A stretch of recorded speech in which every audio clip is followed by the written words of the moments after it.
I'm joined by a special guest, quarterback of the Shepherd Rams, Sammy Roberts. Thank you guys for having me. Starting your junior year, and obviously, at first it kind of is the deer in the headlights, and by the end of the season, you was cooking. Throwing for over 300 yards every single game. What is something you could tell these young quarterbacks going forward about the speed of the game, and what helped you mentally be able to get over that hurdle to being the type of quarterback you knew you were inside the whole time? Yeah, so I mean, junior year, I'm gonna give a little bit of my experiences from junior year. The game definitely sped up a lot from playing JV my freshman and sophomore year. So that was kind of a learning, and it was really learning for a lot of our team as well. We were a really young team then, a lot of first-year starters on that junior year team, and then going into the summer of going into my senior year, I started really just breaking down coverages and studying because I wanted to learn, I wanted to get better.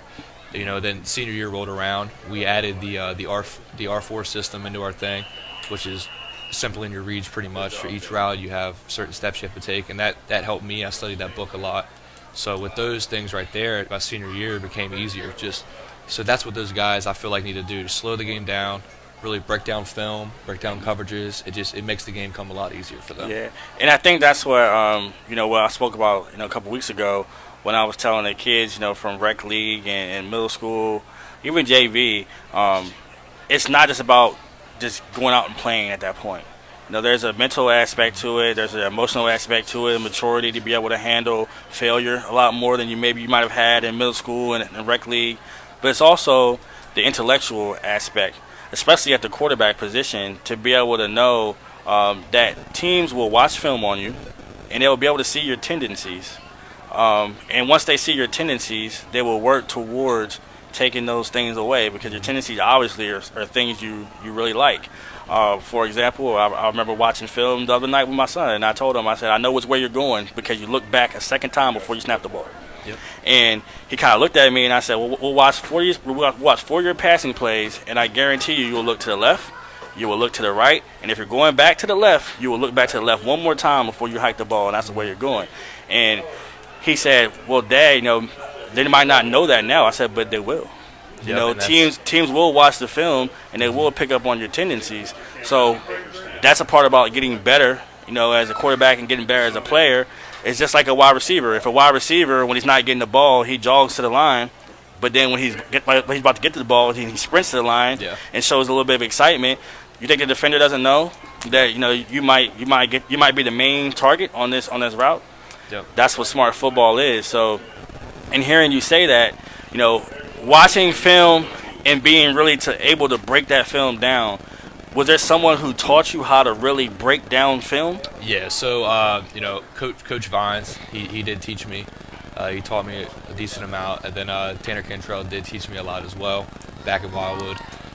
Coach Hunter has broke down film with me, and Coach EJ he really helped me as well. So with all those, it just shows like all the support you have that's around you, and they can teach you. And honestly, I thought I knew a lot, but then you go to Shepherd, then Coach Haynes, he breaks it down a lot more different way. He's a really good coach, so you got to pay attention to what he has to say, and that's been a big learning thing for me. I feel like you almost restarted a little bit, so it's a lot coming at you at once, just like it was when I came here freshman year.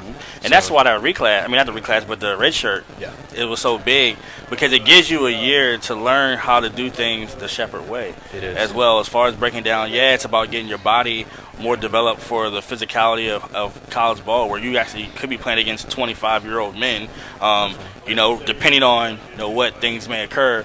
But it's also that mental aspect of being able to break down film, because just like high school is a big jump in talent and experience from middle school to JV to varsity.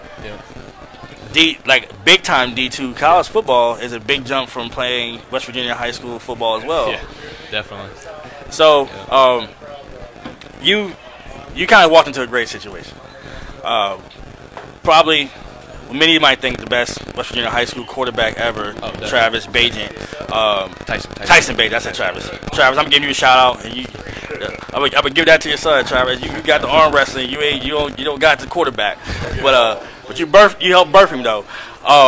But Tyson Bagent, and you get to walk into a situation where you get to learn and sit behind Tyson and see how he goes about his business on a daily basis, what's the biggest thing that you have learned from Tyson in your short time at Shepherd? So honestly, like so far, I've learned a lot from him. Just the aspect of just like how really smart he is. I mean, we got up there, we were going through plays just for the first game of the season, and you get up there and you're writing stuff, and he gets up there and he has like 5 different ways of what he's going to do if this player does this, or if they switch to this coverage, or they rotate. It's just in that right there just proves that how smart he is. And Tyson actually did help me. I was writing plays down, taking notes during when we were just installing some plays, and he actually rewrote my plays to help me to what I was doing. So he wrote which reads I had and why I was doing it, and that really meant a lot to me because he's helping me become a better quarterback, and that's what I ultimately wanted by going to Shepherd, was to learn from Tyson. To be a better quarterback. So I'm very thankful for him so far, and the whole coaching staff as well. I mean, they're all great.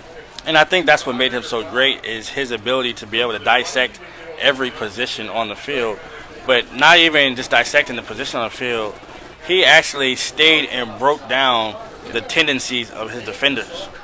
Mm-hmm. Do you know how much film you have to watch to be able to break down 11 to 15, maybe 17 players with rotation? Yep. Their players on the field, to be able to break down their tendencies over maybe 2 to 3 years. Yeah. That's a lot of film work, and I think that's what a lot of people don't understand, and that's what a lot of people don't realize. Especially at that quarterback position, or your safety, or someone who middle linebacker, those signal callers. Yep. It's not just about going out on the field and playing on Friday night or a Saturday night. It's a lot of film work, a lot of things you have to do before the game to be ready, to be able to play at the maximum level. It's not just about running a 4.3 40 and think you're just going to come out here and run past everybody. Not at all. And to make that any better, he wrote every single number of every defender that was on the field. Yeah. So it's just you can tell that he cares. I mean, he wants to go to that next level, and that's something that I want to be around, definitely. And when you see the mock drafts, it definitely looks like if he continues to perform the way that he's performing, that he can potentially even get drafted. Yeah, he will. Yeah, so it's not just about potentially getting a quote walk on or signing a free agent deal. He is looked to get drafted. Yeah. And that's the same with Joey Fisher as well. Yes. I mean, Joey's a big guy. He's such a great guy. I mean, he's really nice, and you can tell that he's serious about it as well.